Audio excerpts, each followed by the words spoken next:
Il faut savoir que notre réalité est étroitement liée à celle des autres. Car notre cerveau est un organe neurosocial. Il est programmé pour entrer en résonance avec d'autres cerveaux. Nos circuits neuronaux sont faits pour se mettre en phase avec ceux des autres. Nos neurones ont absolument besoin de la présence physique des autres et d'une mise en résonance empathique avec eux. Du coup, les réseaux sociaux comme WhatsApp, Facebook et tous les autres contacts virtuels ne suffisent en aucun cas, car cela nous prive totalement de ce phénomène d'interaction offert par ce que l'on appelle les neurones miroirs de notre cerveau. Il faut savoir que notre visage reproduit automatiquement les muscles faciaux de notre interlocuteur, ce qui nous permet de ressentir ce qu'il ressent, d'être en phase avec lui. Car nos interactions naturelles face à l'autre sont faites de milliers de petites mimiques infraverbales, de hochements de tête, de regards, d'intonation de la voix, qui nous font réagir au centième de seconde grâce à ces neurones miroirs. Ce contact est forcément très réduit, par contre, lorsqu'il est virtuel et non pas en présence physique avec autrui. Ce message s'adresse tout particulièrement aux jeunes qui sont accros à leur smartphone.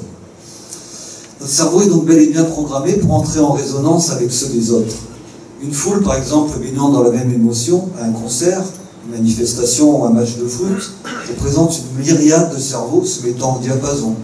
Essayez donc pour vérifier de résister à une « oh là » lorsque tout un stade se met en mouvement. C'est vrai. Donc, cette interrelation explique peut-être pourquoi les hommes ne peuvent pas se contrôler lorsque quelqu'un provoque en eux la colère. Donc, et plus la fureur de son protagoniste croît, plus la leur augmente parallèlement, créant un feu intérieur qui devient rapidement impossible à maîtriser. Tout à fait. Quand on affronte quelqu'un envahi par la colère, nous sommes en résonance totale également. En fait, nous attrapons les émotions des autres, comme des virus, en positif comme en négatif. Sitôt que nous entrons en relation avec quelqu'un, des millions de nos neurones cherchent littéralement à se connecter à ceux de l'autre. Donc, c'est également le cas lors d'une relation amoureuse, je suppose. L'amour, oui, c'est un excellent exemple, car les amoureux, au début de leur relation, sont totalement en phase avec leur partenaire, au point qu'ils souhaitent ardemment ne faire plus qu'un avec l'autre. À un niveau plus global, le fait d'être contaminé par les émotions des autres nous permet également d'éprouver de la compassion ou de l'empathie. Tout est lié. Alors, l'amour, la haine, je comprends. Mais pourquoi l'empathie? Cette capacité de s'identifier à l'autre dans ce qu'il ressent. En fait, je ne vois pas le rapport. Parce que les cerveaux humains sont faits pour coopérer. Il ne nous est pas possible de vivre totalement seul, indépendamment des autres. Personne n'est suffisamment doué pour exercer tous les métiers en même temps. Chacun est spécialisé dans un domaine, par exemple. La nature a privilégié chez nous des instincts de groupe au fil des millénaires, car seuls nous aurions été impuissants et la loi de la jungle nous aurait éliminés. Notre empathie provient donc de l'instinct de groupe, car nous avons intérêt à aider nos congénères. Ainsi, quand nous nous apercevons qu'autrui éprouve une souffrance, cela fait résonner en nous les mêmes sensations désagréables et nous pousse naturellement à l'aider. Nous sommes donc des êtres sensibles au comportement grégaire. Un bébé qui ne reçoit aucune affection, aucun câlin, meurt ou bien subira de graves troubles du comportement car son cerveau ne se développera pas. Et un adulte, lorsqu'il est dénué de rapports affectifs, eh bien, il devient fou. Tout notre caractère empathique et compassionnel pour les autres. Il faut nous aimer les uns les autres ou mourir, dit un psychologue américain.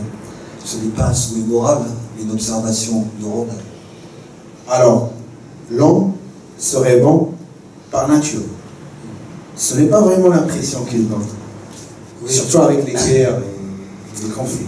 Bien, le souci de l'homme, c'est qu'il veut toujours plus et être plus fort, plus intelligent, plus riche. Et nos sociétés de consommation et de loisirs compétitifs l'encouragent en ce sens. Le désir de ce qu'il n'a pas et de ce que possède l'autre est sans doute le plus grand fléau de notre humanité. Aussi faut-il s'efforcer d'encourager la coopération, qui nous est naturelle, au lieu de cet esprit de compétition permanent, pour le bien de l'humanité et de notre planète que l'on dévaste. Alors, si nous sommes aussi contaminants les uns avec les autres, pourquoi la paix ne règne pas sur cette terre? L'amour au lieu de la guerre. Qu'est-ce que vous en pensez? Pourquoi l'amour ne règne-t-il pas sur cette terre et pourquoi y a-t-il des guerres partout? Est-ce que c'est pas aussi une sorte d'instinct de survie? C'est-à-dire, si on s'est multiplié à un moment donné de manière exponentielle, est-ce que ce serait pas une sorte d'autorégulation qui ferait partie? Ouais, pourquoi pas?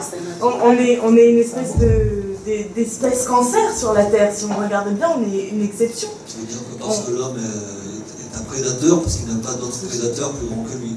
Oui, voilà. Et est-ce qu'on se retrouverait pas, là je rentre presque en psychologie, mais est-ce qu'on ne se retrouverait pas devant des pulsions de mort à grande échelle? Vous voyez? Moi, je suis tout à fait d'accord avec vous. Bon, après c'est une thèse.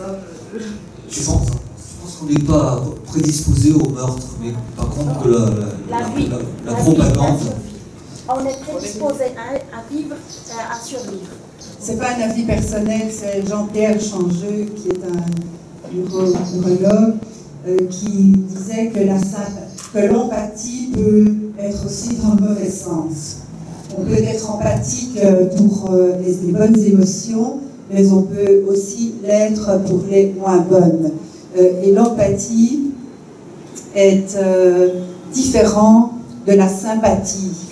La sympathie qui serait une propension dans le bon sens à vouloir aider, mais aussi malheureusement en temps de guerre ou de génocide peut aussi avoir une sympathie pour le pire.